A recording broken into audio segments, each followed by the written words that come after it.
Small is beautiful. Always keep cost low for starting a business so that it will not be a burden for you and you can handle it with less stress, less money involved in it. So if something goes wrong, you won't be having huge losses. With taking a calculative risk, you can grow rapidly. Right product at right place.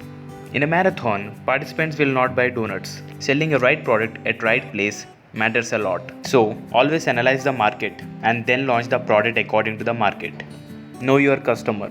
Sometimes a customer may not know what he wants. So, what customer wants and what customer tells us is different. So, figuring out the difference is your task. If you can figure out that, then selling products will be very easy for you. Make launching a product like a big festival so that customer will be excited. For example, IPL ceremony. In IPL ceremony, all the celebrities will come and participate. So in that way, IPL event can get more promotions. If you don't have a perfect plan, then spend 50% on creating and 50% on connecting. Spend money on things which are directly related to sales. Like that, you can easily generate money. Don't decide cost based on the production cost.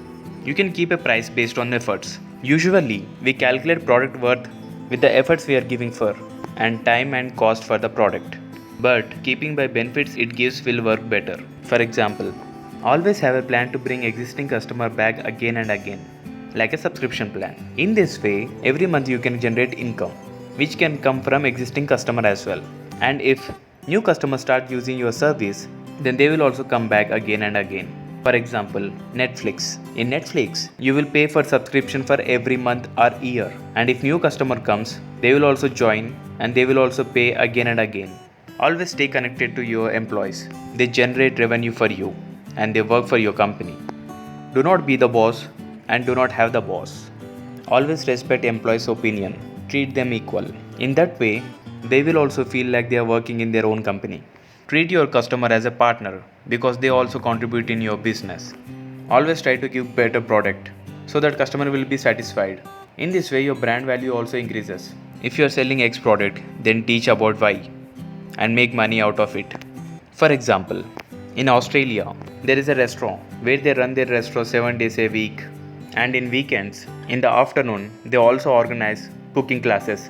In this way, they are generating more revenue because in the afternoons, customers will be very less, and that time they can also generate revenue because usually in weekends, job holders like learning new things and cooking can be one of them. So, they are generating income in both the ways. Sell your service as a product. Always remember, selling service as a product, always categorize your services like a general plan and premium plan. In this way, you can get each category of customers. Customers who can spend more will buy premium and customers who can spend less can also be a part of it. Always pay more than half of your income for the affiliates who are working for your business to grow. They are the people who are promoting your product. So it is your duty to pay them well. Making only money is boring. Making innovative product and making money from it is more interesting. For example, Google products. They always work on innovation. Action beats planning. Always work, work, work. Do not sit and assume things. Do as many things you can do and learn from them. In this way you can learn a lot. These were the few of the best techniques I learned from the book called $100 Startup. If you think this video has added a value in your life, then hit a like button and subscribe to my channel. Thanks for watching. This is Krish from Krishkan.